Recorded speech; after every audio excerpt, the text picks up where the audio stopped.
Breaking news, 1,600 FBI and ICE agents stormed Chicago 3, 800 arrested in cartel raid.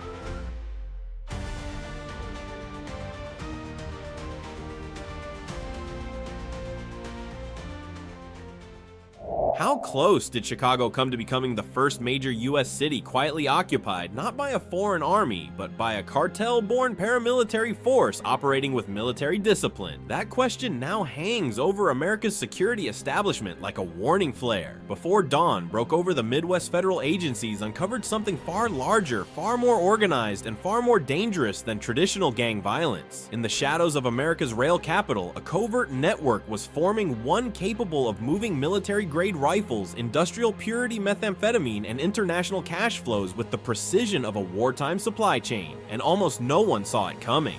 The story begins inside Chicago's sprawling web of rail yards, warehouse districts, and freight corridors arteries that power the entire Midwest. Those same arteries, federal analysts later determined, had become the perfect camouflage for a foreign-born criminal machine. According to early findings reviewed by reporters at Reuters and the BBC Los Zetas infiltrated the city the same way they expanded across Mexico, quietly, professionally, and with a level of tactical training that resembled special operations more than street crime. They were not corner dealers carving graffiti into alley walls. They were former soldiers, they were disciplined, and they were patient. Federal attention sharpened when a confidential informant reported something unprecedented, not pistols or handguns, but military-grade rifles passing through a Southside warehouse. Weapons similar to those seen in conflict zones stretching from Latin America to the Middle East. ATF analysts familiar with arms smuggling patterns highlighted in Jane's Defense Weekly immediately flagged the report. A cartel moving war weapons through U.S. soil was no longer a criminal matter. It was a national security threat. Inside the ICE Homeland Security Investigations Office, the tip triggered an immediate escalation. Intelligence officers recognized the pattern: high-purity narcotics encrypted couriers' weapon crates routed through civilian freight terminals. Within days, FBI counterterrorism specialists joined the operation, citing Zetas' structural resemblance to insurgent groups' layered command hierarchies, hardened safe houses, and violence designed to intimidate entire neighborhoods. Defense News later noted that these tactics aligned with groups operating in hybrid warfare environments, blurring the lines between criminal syndicates and paramilitary cells. Chicago Police Department's Gang Intelligence Unit added another layer: local street shifts, quiet territory swaps, unmarked movements through industrial alleys. For months, the investigation resembled a puzzle missing its center. Small seizures, strange shipping patterns, encrypted phrases caught on wiretaps, long tools, cold engines, night packages. To untrained ears, harmless metaphors. To seasoned agents, a vocabulary of rifles, drug loads, and cash runs. Each fragment tightened the picture, each discovery darkened the stakes. Federal prosecutors reviewing the mounting intelligence warned of a potential logistics hub and operational base hidden inside Chicago's industrial maze. It echoed concerns raised in a DW analysis about transnational cartels exploiting global trade routes to penetrate western cities. If proven true, the US faced more than a drug pipeline. It faced a paramilitary foothold on American soil. As the winter of 2024 approached, the evidence became undeniable. Los Zetas had embedded themselves deeper than anyone imagined. Their reach extended from Texas ports to Illinois rail hubs, linking U.S. commerce to cartel militarization. And with Donald Trump back in the Oval Office, pressure mounted for decisive action, signaling that America's response would be forceful, coordinated, and uncompromising. But the most unsettling question remains: if federal agents had not acted when they did, how far would this hidden network have expanded, and how much control would Chicago have lost? The 3-year hunt that followed exposed an underground architecture so vast and disciplined that investigators compared it to a shadow military campaign unfolding beneath one of America's busiest cities. What began as a single weapons tip widened into a panoramic map of hidden warehouses, covert trucking hubs, and encrypted command channels, all linked to Los Zetas. Federal reports reviewed by The Guardian later described the cartel's Chicago operations as a silent colonization, one that blended seamlessly into the city's commercial bloodstream. Surveillance teams rotated endlessly through rail yards and intermodal freight terminals. From above, as BBC correspondents noted, Chicago looked like a living organism: steel arteries, concrete nodes, and endless freight streams. From below, those same arteries masked a supply chain engineered for war. Undercover agents embedded themselves in repair shops, trucking companies, and anonymous warehouses scattered across Cicero Ashland and the Southside industrial belt. Each location revealed another layer of the Zetas machine. Wiretaps intercepted curious phrases, long tools, rifles, cold engines, meth loads, night packages, cash runs. These weren't metaphors of petty gangsters, they were logistics codes, the kind used by insurgent cells moving material across unstable borders. Analysts at Defense News drew parallels between these communication patterns and hybrid networks operating across Syria and eastern Ukraine, where encrypted couriers and multi-layered cells function like small armies rather than criminal groups. The ATF uncovered the next shock. Ballistics traced several seized rifles recovered not in Illinois, but in overseas conflict zones back to straw purchases made on US soil. Jane's Defense Weekly highlighted the pattern in a broader study on weapons proliferation cartel channels increasingly served as global feeders moving firearms from the American Midwest into turbulent regions abroad. Chicago, it seemed, had become part of an international weapons triangle. Meanwhile, DEA chemists analyzing meth seized across Illinois found purity levels far beyond local production. Their conclusion aligned with reporting from Reuters. These shipments originated from industrial super labs south of the border, the type capable of producing tons of narcotics with near military efficiency. That purity was Zetas' signature. Piece by piece, a hidden empire emerged. Federal agencies combined their intelligence into a single classified dossier. It revealed weapons pipelines flowing undetected through normal freight shipments, rotating safe houses staffed by trained lookouts, financial networks laundering millions through trucking brokers, encrypted communications routed through offshore servers, logistics crews embedded in legitimate companies. But the most alarming discovery came from the FBI's Joint Terrorism Task Force. Their analysts concluded that Los Zetas deliberately structured their Chicago cell using military doctrine quartel masters, logistics officers, intelligence scouts, and a local plaza boss reporting directly to commanders in Mexico. They weren't building a drug empire, they were building a forward operating base. Reports from Al Jazeera later underscored the unprecedented nature of this structure. No cartel had ever established such a stable, fortified presence so deep inside a major U.S. logistics hub. By late 2024, the investigation had expanded into one of the longest-running, most complex federal operations in Chicago's modern history. Thousands of hours of surveillance, dozens of undercover placements, hundreds of intercepted signals, financial threads, and weapons traces. Every agency from ICE to ATF, from DEA to CPD, fed intelligence into a single war room-style command cell. When federal prosecutors reviewed the consolidated evidence, the verdict was unanimous. Los Zetas had created an operational footprint inside Chicago capable of rivaling military-backed insurgent groups, and the longer it stayed intact, the harder it would be to uproot. With Donald Trump directing federal agencies to treat cartel infiltration as a national security priority, the decision came swiftly. Clearance was granted for an unprecedented joint strike, one that would mobilize forces on a scale rarely seen inside US borders. That operation would soon be known as Steel Flood.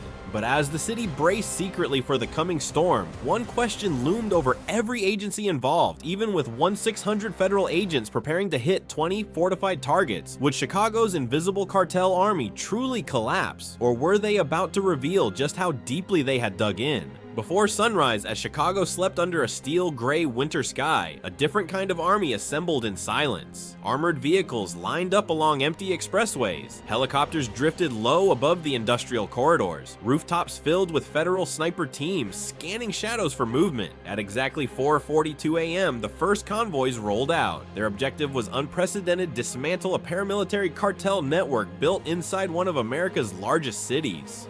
The operation had a name fitting its scale: Steel Flood. According to federal briefings, later summarized by Reuters and the Guardian 1,600 agents from ICE, FBI, ATF, U.S. Marshals, Illinois State Police, and Chicago PD were mobilized. Their mission: strike 20 fortified Zetas-linked locations simultaneously before dawn. Inside a secured command center on the west side, a massive digital map glowed red with target markers, stash houses, weapons depots, drug processing rooms, tactical bunkers, and 2 warehouses believed to function as command hubs. Federal planners understood what they were up against. Reports from DW and BBC noted that Los Zetas built Chicago's hub with military logic layered defenses, hardened entry points, counter-surveillance routes, rotating lookouts, and encrypted communications mirroring battlefield tactics. These were former soldiers, not street-level shooters. President Donald Trump had authorized expanded joint operations against cartel infiltration weeks earlier, citing national security risks outlined in assessments from U.S. intelligence partners. With political approval secured, federal commanders moved quickly. 4:58 a.m., the breach began at Warehouse 17, a windswept trucking district on the south side. A SWAT team approached the reinforced steel door, then a burst of gunfire erupted from inside. Muzzle flashes illuminated the dark interior. The opening shots of Operation Steel Flood had been fired, and they came from the cartel. Snipers positioned on a nearby rooftop responded instantly. 2 riflemen were neutralized behind a stack of freight pallets. Flashbangs detonated. The steel door collapsed. Agents surged into the cavernous warehouse, shouting commands over the echoing blasts. 3 Zetas gunmen pinned behind forklifts continued firing in controlled bursts, another sign of military training, until the overwhelming force pushed them into surrender. Across the city, simultaneous strikes unfolded. Near Cicero Avenue, agents boxed in 2 pickup trucks, attempting to flee a warehouse complex. The cartel guards inside were armed, but never fired a shot. Armored units sealed the exits too fast. In South Chicago, a row house concealed a bunker lined with sandbags and firing slits. A breaching charge detonated, shaking the block. The cartel lieutenant inside surrendered moments later, realizing escape was impossible. By 7:10 a.m., Steel Flood hit its peak. Federal teams fanned across Chicago's industrial belt, encountering fortified rooms, armored doors, and encrypted communications rigs more reminiscent of war zones than American neighborhoods. BBC correspondents later described the morning as a synchronized shockwave, the largest cartel raid in Chicago's modern history. Inside every breached location, the pattern repeated. Bulk meth shipments packaged with industrial precision. High-purity fentanyl stacks sealed in vacuum bricks. Military-grade rifles with serial numbers filed off. Encrypted phones and tablets logged into cartel channels. Ledgers and binders revealing routes, bribes, and payouts. The evidence confirmed what analysts at Jane's Defense and Defense News had warned Chicago wasn't a distribution point. It was a functioning logistics node in a larger international cartel war machine. But behind every door breached a deeper question grew. If the cartel resisted this fiercely in the opening minutes, how prepared were they for a prolonged battle? Steel Flood had begun. The first victories were undeniable, yet the most dangerous phase, finding the Zetas members who escaped the initial strike, lay ahead. And to federal commanders studying their screens inside the West Side command room, one unsettling reality became clear: the city had been weeks away from losing control of its industrial corridors to a foreign-run paramilitary network. Would the next hours finally break that network apart or reveal a threat far stronger than anyone predicted? Chicago's warehouses had always been loud engines, freight metal motion. But on the morning of Operation Steel Flood, the noise changed. It became sharper, more violent, more deliberate. By sunrise, federal agents found themselves locked in running battles across the city's industrial belt, facing cartel gunmen who fought with the discipline of trained soldiers. At Warehouse 17, the firefight that opened the operation was only the beginning. Once the steel door collapsed and agents surged in the air filled with the metallic ring of ricochets, pallets splintered, forklifts sparked under rifle fire. Zetas gunmen moved in pairs, covering each other's retreat, a tactic commonly used by military units, later highlighted in a Defense News analysis reviewing the raid. It was the clearest proof yet. These weren't street operators improvising. These were professionals. As agents advanced deeper into the facility, they discovered hidden compartments behind false pallet walls. Military-grade rifles wrapped in oilcloth, ammunition crates marked with identifiers that ATF ballistics teams would later match to weapons recovered in foreign conflict zones. Even veteran officers paused at the site. Chicago wasn't just a drug market, it was a weapons pipeline. Across the city, similar scenes unfolded. Cicero Avenue, 2 pickup trucks burst from a warehouse lot seconds after federal convoys arrived. Agents in armored vehicles executed a precision box and maneuver front-rear, and flanks sealed instantly. The attempted escape lasted less than 10 seconds. When the suspects were pulled from the vehicles, rifles were recovered from beneath floor panels. One weapon matched a serial range previously linked to Central American militia groups, a detail later confirmed in reporting from The Guardian. South Chicago, a narrow residential block concealed something more dangerous, a fortified room lined with sandbags. Agents described it as a miniature bunker complete with firing slits aimed at the street. When the breaching charge detonated, shockwaves rattled windows across the block. Inside one, Zeta's lieutenant stood ready with a rifle, yet surrendered within seconds, realizing he was outnumbered 20-1. Meanwhile, at a 2-story home on Ashland Avenue, U.S. Marshals found themselves in one of the morning's most volatile confrontations. agents. As the entry team advanced through the hallway, a cartel lieutenant fired blindly down the stairs. A deputy returned 2 controlled shots, wounding the gunman in the leg. Moments later, the rest of the occupants surrendered. On the upper floor, agents discovered steel lockboxes overflowing with cash alongside notebooks listing coded payouts, shipments, and bribes stretching across 5 states. What emerged from these encounters matched patterns reported by DW and BBC Las Zetas, operated as a stitched network of hardened safe houses, logistics cells, and tactical nodes, each capable of resisting law enforcement for precious seconds. Seconds that could mean escape or retaliation. But the intensity of the clashes revealed something else. Las Zetas seemed prepared for a prolonged fight. They had sandbagged rooms, hardened firing positions, escape routes, lookouts equipped with encrypted radios. Their presence inside Chicago wasn't temporary, it was entrenched. By mid-morning, helicopter units hovered above abandoned yards and freight corridors, tracking fleeing suspects using thermal imaging. Ground teams sealed off intersections. Snipers on rooftops monitored movement around every active site. According to Al Jazeera's post-operation summary, the tactical coordination displayed that morning rivaled major counter-terror operations conducted overseas. Inside every breached location, evidence piled higher. High-purity meth linked to super labs south of the border. Fentanyl shipments marked with Zetas insignia.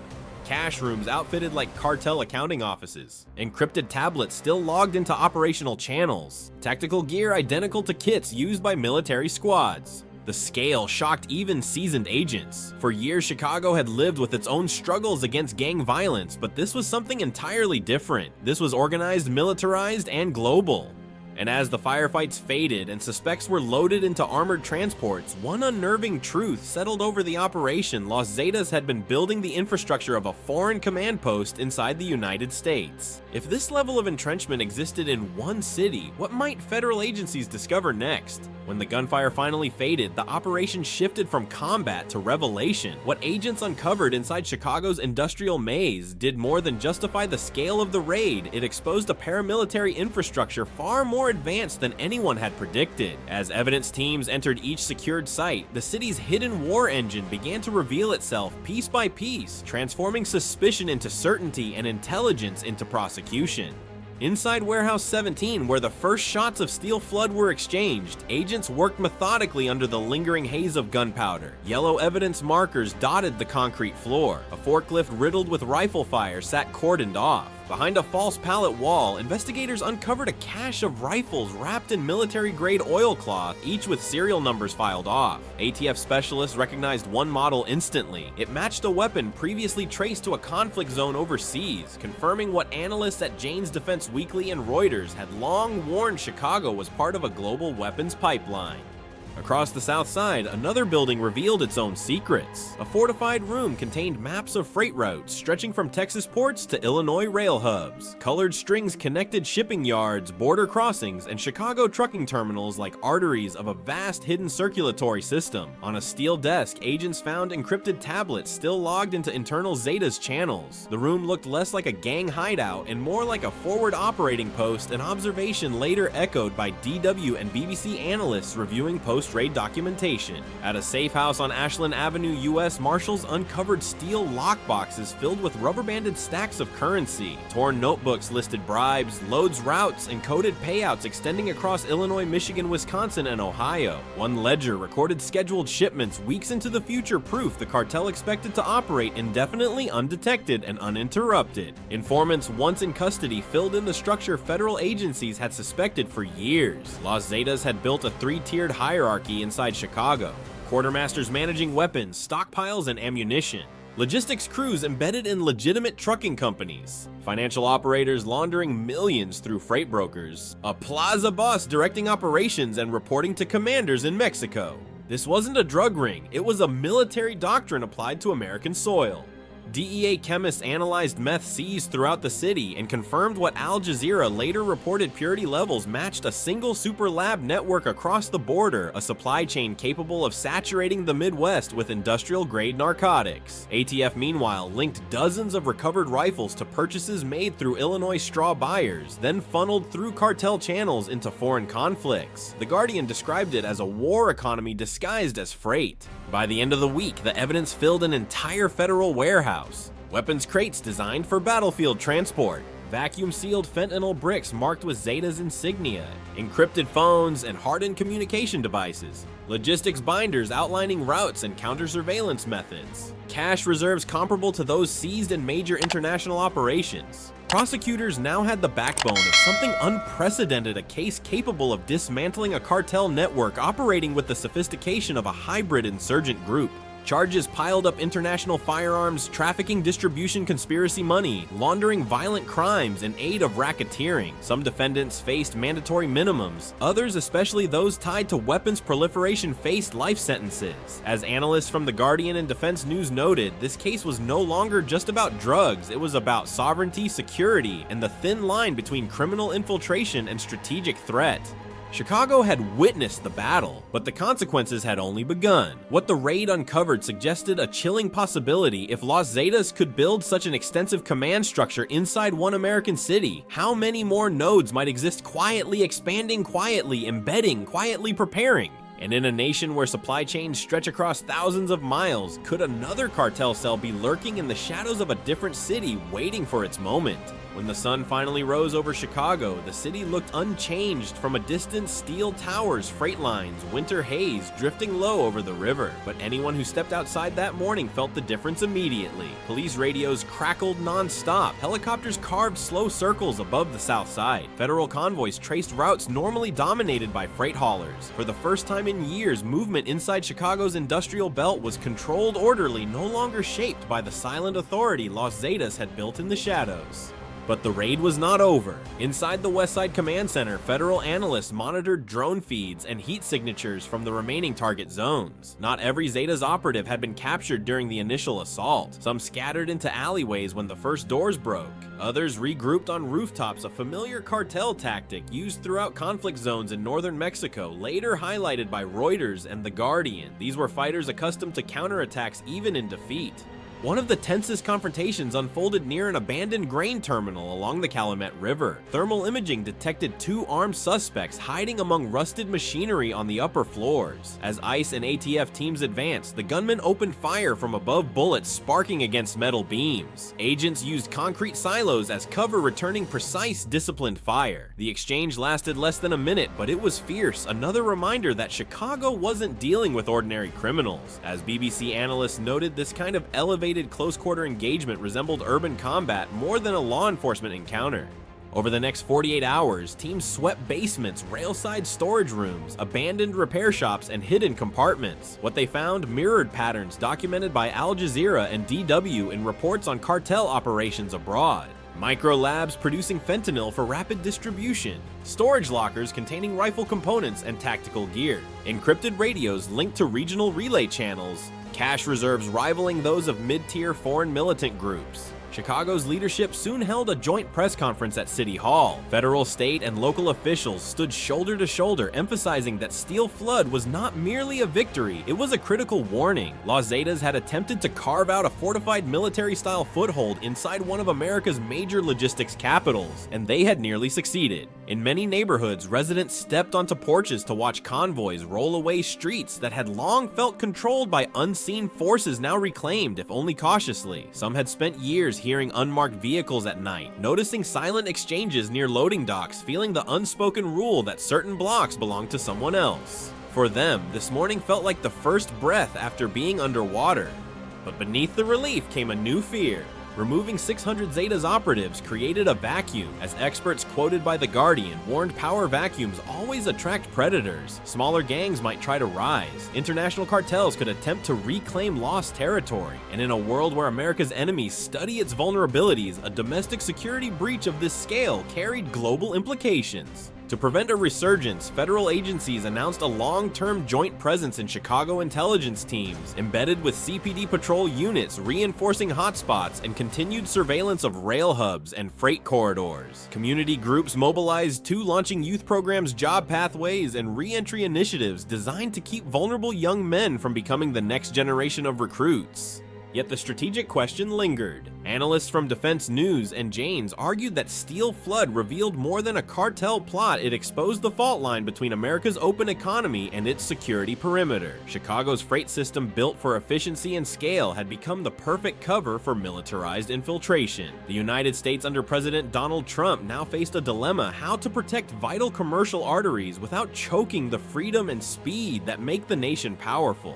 As the final suspects were booked, and as Chicago's industrial corridors returned to their familiar rhythm, one truth remained impossible to ignore. Operation Steel Flood prevented Chicago from becoming a permanent node in an international paramilitary empire, but the threat that enabled it, the fusion of criminal networks with military tactics, still spreads across borders faster than law enforcement can track. So the final question is the one America now faces. If this happened here, quietly, deeply dangerously, how many other cities might already have a similar shadow waiting to be exposed? And will the nation act before the next hidden network becomes too entrenched to remove? Operation Steel Flood marked the largest cartel takedown in Chicago's history, revealing a paramilitary network built by Los Zetas inside the city's logistics corridors. Using intelligence assembled over 3 years by ICE, FBI, ATF, DEA, and CPD federal agents, uncovered a hidden infrastructure, fortified warehouses, encrypted command rooms, industrial-grade narcotics, and weapons traced to international conflict zones. The pre-dawn raid, conducted with 1,600 officers across 20 fortified targets, exposed a 3-tier hierarchy modeled on military doctrine: quartermasters, logistics crews, financial wings, and a Chicago-based plaza boss tied directly to cartel leadership in Mexico. Evidence seized across the city maps, ledgers, weapons, caches, super lab-grade meth confirmed Chicago had become a strategic operational hub. Yet even after hundreds of arrests, intense firefights, and rooftop pursuits, federal officials warned of the power vacuum left behind and the global stakes involved. Steel Flood highlighted the intersection of national security, organized crime, and America's vital supply chains. It underscored the fragility of urban infrastructure and the rising threat of militarized cartels infiltrating U.S. cities. The operation ended a hidden war in Chicago, but raised a larger question: how can America secure its freedoms and its economic arteries before the next network emerges?